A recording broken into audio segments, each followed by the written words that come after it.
Il est temps de mettre tout cela en pratique maintenant. Je vais animer cette sphère. Alors, set key frame ici. Frame 24, je vais la déplacer et la mettre ici. Set key.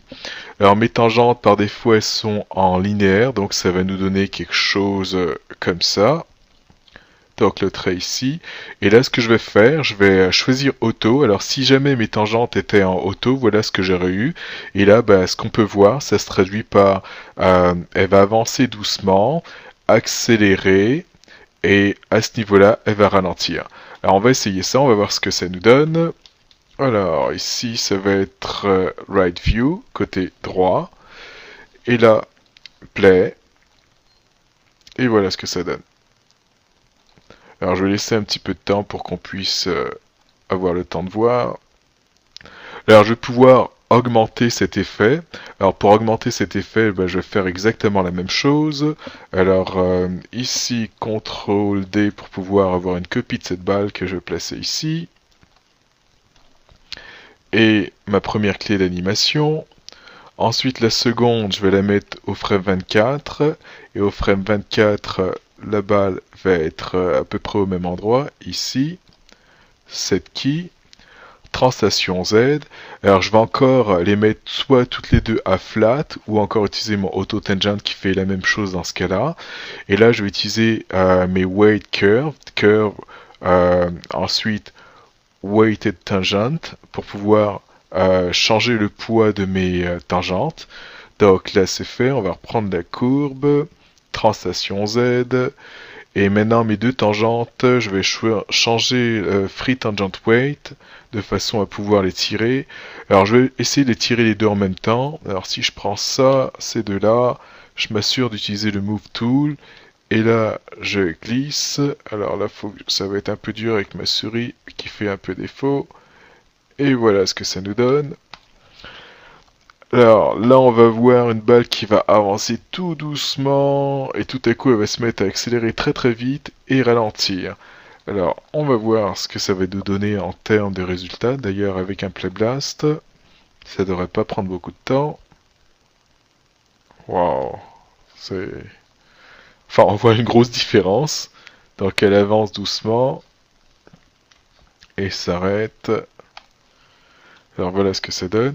Alors ce principe, bien entendu, on va pas l'utiliser simplement pour la translation, il peut être utilisé pour la rotation ou n'importe quel objet qu'on va déplacer. Alors je vais effacer ces deux sphères. Cette fois-ci, je vais faire un cube. Alors voilà le cube. On va l'agrandir, le rendre un petit peu plus mince. Et ce cube, on va le faire basculer sur le sol. Alors pour m'aider, je vais déplacer le pivot dans ce cas, ou bien carrément je pourrais faire un groupe. Non, je vais juste déplacer le pivot et le mettre à ce niveau-là. Parfait. Et je vais le faire basculer sur le sol, ce cube. Alors insert de nouveau. Et là, je vais utiliser ma rotation. Alors là, il est bien en contact avec le sol. Parfait. Alors frame 1, set key. Et là, je vais prendre à peu près, on va dire, 8 frames pour descendre. Alors, je vais mettre au frame 9. Et au frame 9, ce que j'aimerais en termes de rotation, j'aimerais que ce soit à 90 degrés. Alors, on va tourner ça de 90 degrés. Set key. Alors, mon cube, qui va faire, il va tourner et être à plat. Ensuite, il va remonter un petit peu. Alors là, j'ai pris quelque chose comme 8 frames pour pouvoir descendre. Et là, je vais le faire remonter peut-être à cette hauteur-là. Et vu que la distance est vraiment beaucoup plus petite, bah, il prendra beaucoup moins de frames. Donc là, j'ai déterminé, on va dire, à 8. Alors je vais dire peut-être 2 frames pour monter et 2 frames pour descendre. Alors 2 frames pour monter. Alors c'est sûr que si ça lui prend, on va dire, 2 frames pour faire cette distance-là, lorsqu'il va retomber, ça va lui prendre le même nombre de frames. Il peut pas, on va dire, prendre 2 frames pour monter et ensuite prendre 15 frames pour pouvoir redescendre. Ça se ferait un peu bizarre. Donc là, c'est fait. Et là, on va remettre ça, je pense que c'était moins 90 degrés pour l'avoir à 0. Set key. C'est fait.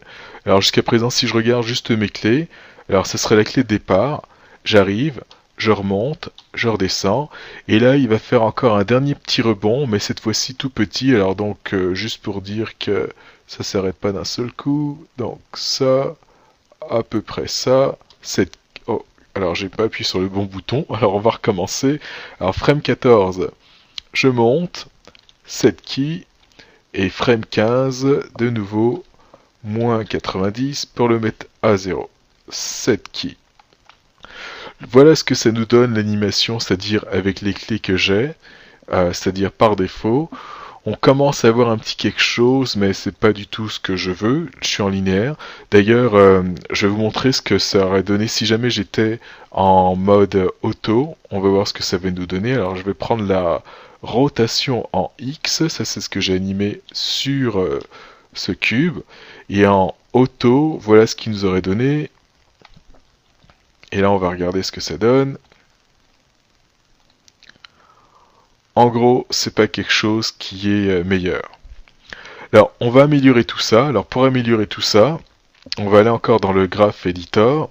Et ce qu'on veut, c'est lorsqu'elle commence à tourner à ce niveau-là, comme ça, on veut que ça commence doucement. Et au fur et à mesure que ça se rapproche du sol, un petit peu comme une balle rebondissante, bah, le spacing fait que d'augmenter. Donc, la distance augmente. Alors, pour ça, comment ça va se traduire? Ça va se traduire par la courbe qui va commencer tout doucement et qui va se mettre à descendre d'un seul coup. Alors pour être capable de faire ça ici en ce moment, je suis en flat ou encore en auto, ça me convient. Ensuite, ici, je vais avoir besoin que ma courbe descende d'un seul coup, c'est-à-dire qu'elle fasse ça. Mais comme on peut le voir, ça pose un problème ici, c'est-à-dire on a ce qu'on appelle un overshoot. D'ailleurs, on va voir ce que ça donne. Donc arriver là, bon, ça peut aller. Et quand j'arrive ici, ben, on peut voir que le cube rentre dans le sol alors qu'il n'est pas supposé rentrer dans le sol. Alors dans ce cas-là, je vais faire un undo et je vais utiliser mon break tangent. Donc je prends la clé qui est ici, break tangent, comme ça je sépare mes tangentes et là je vais prendre la in tangente et la replacer sans affecter celle qui est à côté, c'est-à-dire la courbe, la tangente à côté. Alors là je vais ajuster cela, donc là c'est droit. Ensuite, là, je vais faire ça. On va voir ce que ça donne. Comme ça. Alors, si on regarde l'animation, voilà ce que ça devrait nous donner. D'ailleurs, ici, on va se mettre en vue de droite. Alors là, j'allais dire là-bas. Alors, le cube descend, descend, descend. Et là, le spacing, comme on peut voir, il fait que de s'agrandir. Comme là, je prends un frame pour aller de là jusqu'à là, etc. Ensuite, on veut qu'il prenne 2 frames pour remonter, 1, 2 et 1, 2 pour descendre. Alors la façon dont il va remonter, bah, ce qu'il faut se dire, c'est que c'est un choc. C'est-à-dire, il y a un choc ici sur le sol, et donc du coup, quand ça va remonter, le spacing, le premier va être plus grand jusqu'à ce qu'il atteigne son sommet. Alors ça va ressembler pas mal au spacing d'une balle rebondissante. Alors là, je vais le faire. Et en gros, ce qu'on veut, c'est qu'à partir de là, que ça monte très rapidement et qu'il y ait un ralentissement au sommet. Et ensuite, là, qu'on commence à descendre petit à petit et que ça descende très très vite. Alors encore, break tangent. Donc, je l'ai fait pour ce côté-là. Alors, ce côté-là, il n'est pas fait. D'ailleurs, je vais en profiter pour faire ces deux-là. Break tangent. Et là, maintenant, je vais pouvoir jouer avec mes tangentes. Alors, si je prends celle-là ainsi que celle-là, non, ça ne marchera pas. Alors, je vais commencer juste par celle-là. Et là, je la change. Alors, ce qu'on va essayer de faire, c'est avoir exactement le même angle. Donc, ici, là, mon trait passe à peu près à l'intersection, on va dire, ici. Alors, je vais l'ajuster. Ou je vais peut-être m'en prendre une autre. Alors, on va dire à peu près à cette intersection-là. Et là, bah, pour le prochain, bah, je vais faire la même chose, faire en sorte que ma ligne ici passe à cette intersection-là. Donc je vais avoir quelque chose de symétrique.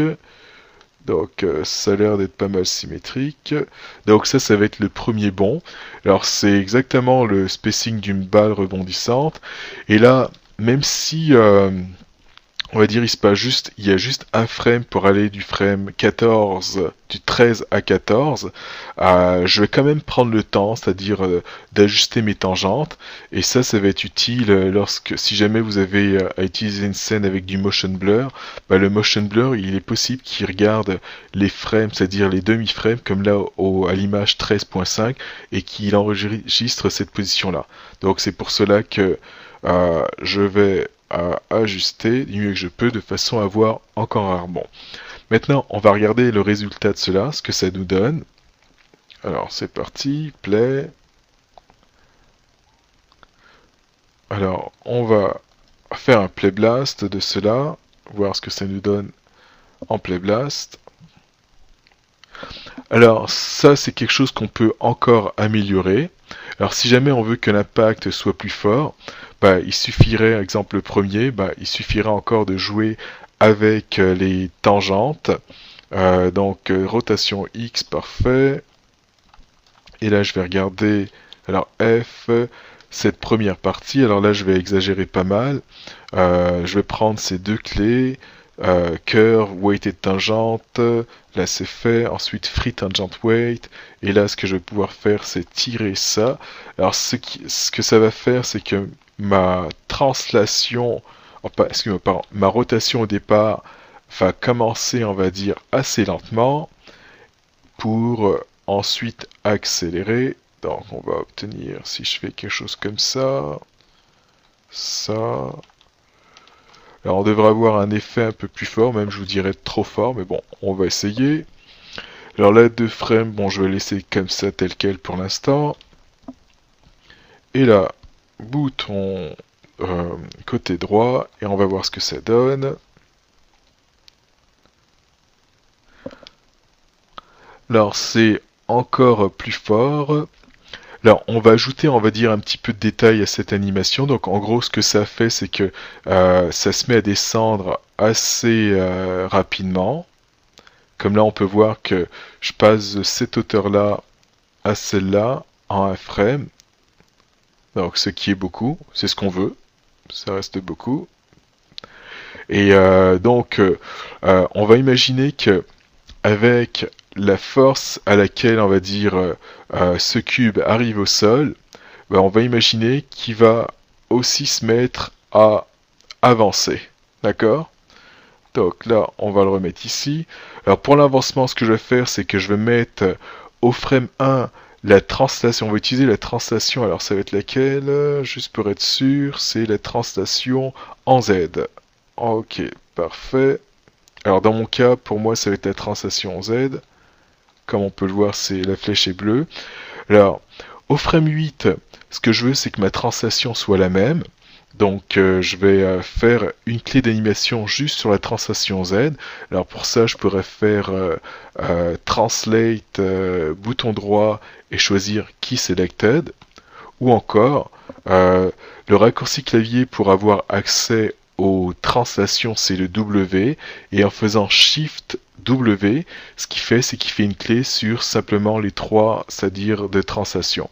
Ensuite, arrivé au frame 9, c'est-à-dire quand on se met à fesser sur le sol, enfin taper fort sur le sol, bah, c'est là que je vais déplacer. Alors il va y avoir un déplacement peut-être une unité. Donc encore Shift W. Et arrivé, on va dire, à la fin, alors là on va voir que ça s'est remis ici.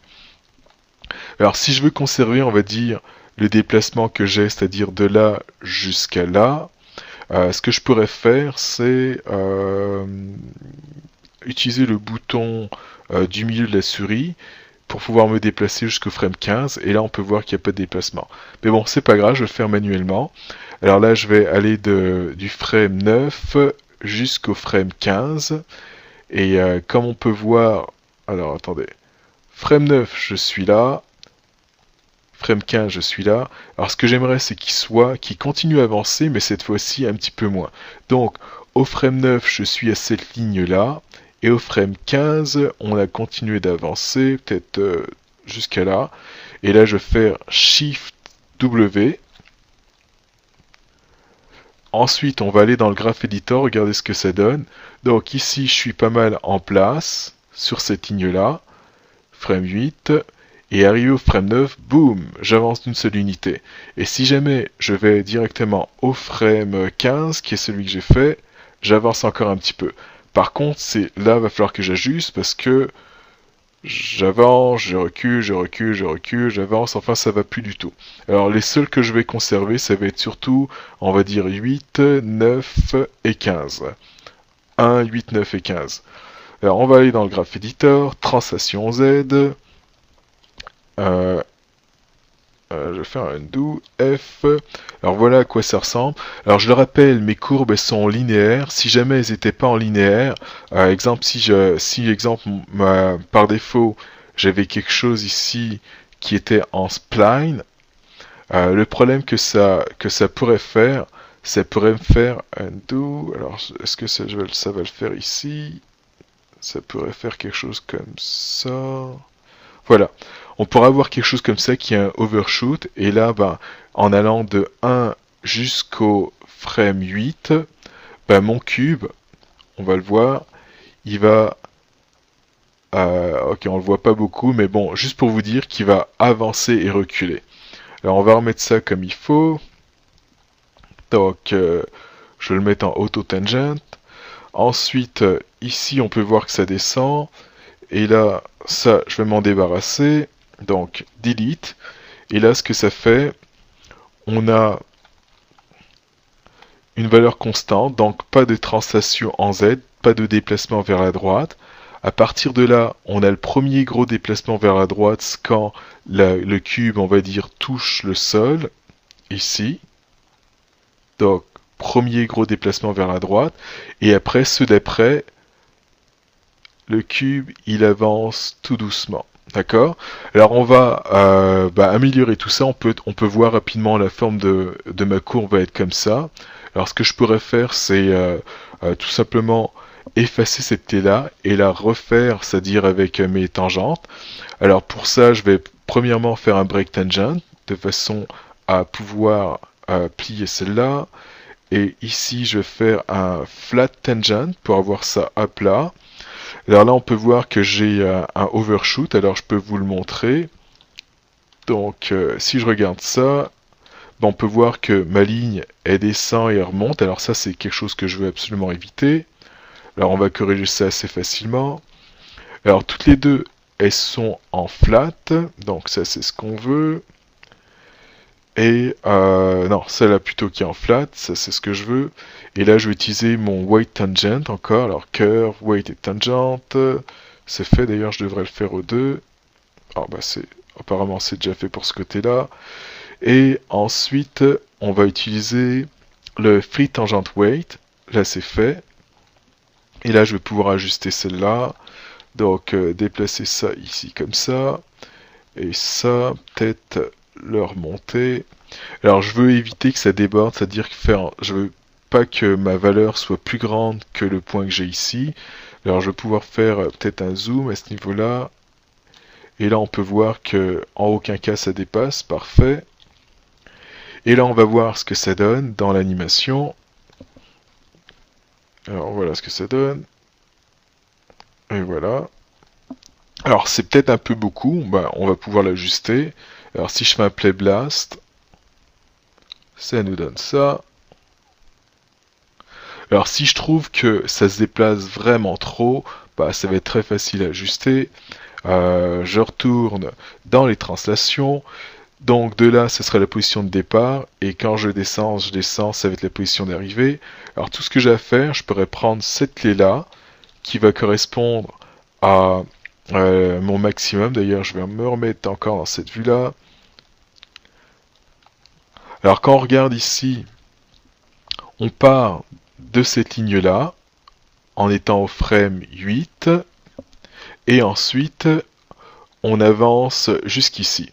Alors si je veux faire en sorte que ma distance totale, c'est-à-dire je commence de là et que j'avance et que je m'arrête ici, en utilisant le même principe, ce que je pourrais faire, c'est prendre ce point-là, je le monte, alors encore, je le monte, je le monte, je le monte. Là, on imagine que je veux que mon déplacement soit que de ça. Parfait. Alors, il va falloir faire encore attention à l'overshoot que j'ai ici. Sinon, ce que ça va faire, c'est que ça va avancer et reculer, c'est-à-dire ici on peut voir que ça avance et recule. Alors ça, on veut pas de ça. Là, je vais jouer un petit peu avec les tangentes pour ajuster ça encore. Alors là, ça a l'air d'aller comme ça. Ça m'a l'air d'aller. Ça, peut-être le mettre un petit peu plus comme ça. Alors, ça risquerait d'avancer un petit peu. Alors, c'est ce que je veux. Alors là, je vais voir rapidement vérifier si j'ai pas de overshoot. Alors, apparemment, non. Ça a l'air de bien aller. Parfait. Et là, c'est reparti. On va regarder de nouveau cette animation. Alors, est-ce qu'il y a eu un problème? Non, ça a l'air d'aller. Tac, tac. Ok. Alors, 1, 2, 3, play. Et voilà ce que ça donne. Play Blast.